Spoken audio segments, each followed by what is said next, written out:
Hello and welcome to the show. I'm Kim Parlee. Well, the devastation from the Fort McMurray fire, as we just heard, is immense. At least 90,000 Canadians were forced to leave their homes. And imagine if your house caught on fire and you could only save one thing.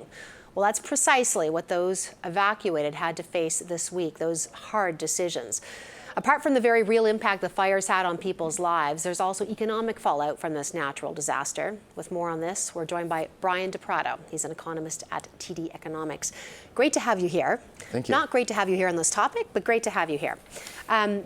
I want to start with, we've all been listening to the stories from firefighters, and thankfully there's been very few, if any, I think, fatalities that have come from this. But as we turn to, as many Albertans are even thinking now about the rebuild and where we go from here, what's going to be the impact of this disaster on Alberta's economy and then Canada's economy as a whole?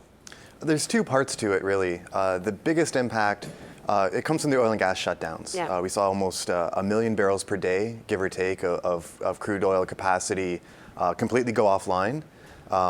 Which was fascinating. Oil prices didn't actually move. I mean, they very little flipped. reaction in terms of oil markets to that size of shock. Yeah. Nonetheless, it seems those that's where the bulk of the impact comes from, and that's going to be fairly short-lived. Yeah. So we're already seeing some signs that production's going to be resuming possibly as soon as this weekend in a lot of cases.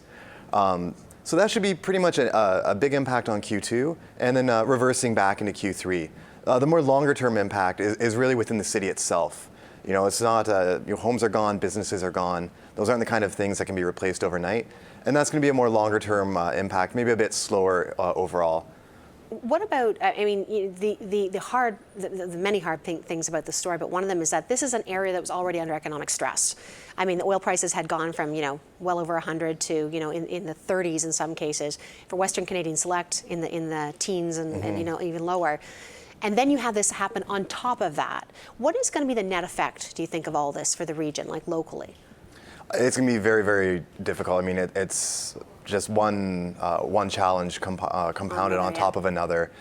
In terms of the region there, I mean, this is going to push GDP growth for the year even lower. We're already talking about a recession for Alberta. This is just making it worse. Within the region itself, the Wood Buffalo district, it's very difficult to say this early, but certainly, we're talking about months, if not longer, before you see any kind of resumption activity outside of the oil and gas sector. Now, I was speaking with somebody, and they said, okay, now what is the Bank of Canada going to do to remedy this? And I would say probably nothing. I mean, this is not something they would ever step into beyond the longer-term impact on growth, I'm assuming. That's right. Yeah. Monetary policy. This isn't the kind of event that they would react to.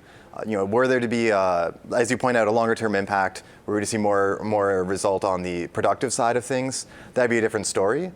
We think the Bank of Canada is probably going to look through this, just as they look through, the ice storm, the flooding, other events like that. When you take a look at this, I mean, you think of the cycle. So you said, Alberta's in a recession. This will deepen, what's happening there. But there will be a rebuild. There will be, in terms of homes and businesses that are being rebuilt. But will it be to the same level as it was? And how much, will that provide some employment in the area that maybe wasn't there before? That sounds, perhaps counterintuitive. It's actually a little counterintuitive, but that does tend to be what happens after. You have additional hiring for the reconstruction. We're already starting to see that with some of the major oil and gas companies, with their operation resumptions. Bringing electrical equipment back online, transmission systems. Mm-hmm. So certainly, there is a boost that comes afterwards. It's just unfortunate that this is what it took to get there. Yeah. In terms of the oil market, it was fascinating, I think, that we saw, anywhere from, I heard, 500,000 barrels per day up to 1.2 million offline. Why do you think we didn't see more of a reaction in the oil market? Do you think it was just because there's such a glut out there, or is it maybe the belief that, Canada's a stable country, production facilities were mostly, I think, spared, nothing happened, so it'll just be a question of getting it back online again? I think that really is it. On the inventory side, there's something like 2 months worth of inventory already sitting ready to go. Yeah. And fortunately, for the most part, oil production facilities were basically untouched. So getting that production back online shouldn't be much of a challenge. So it should be a fairly small blip overall. So when we look back on this, I say, a year or 2 years from now, what do you think is going to be the impact on is there anything here that could, have, beyond the kind of the dip and then the rebuild, we're going to get back up, but is this going to have a longer term impact and, I don't know, momentum, consumers, anything else that could be out there that we're not seeing? It's difficult at this point to see a know it's a lot hard of longer-term question. Yeah. impacts. I think, really what it looks like, at least at this point, is, we're probably going to see either zero or negative growth nationally as a result in Q2. Yeah. Rebound in Q3. So on average, looking something like what you might have expected had we not had these events. From a longer-term perspective, the drivers aren't really changing here. It's a tragic one-off event and doesn't change the fundamentals.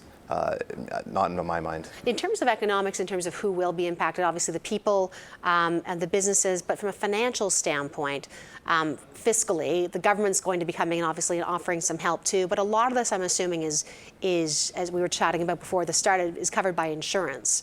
So we're going to see a financial impact to a lot of the insurers out there, but that I guess is good news for the government in terms of what's happening there. Absolutely, it's that sort of cost sharing, how that's split out. Yeah.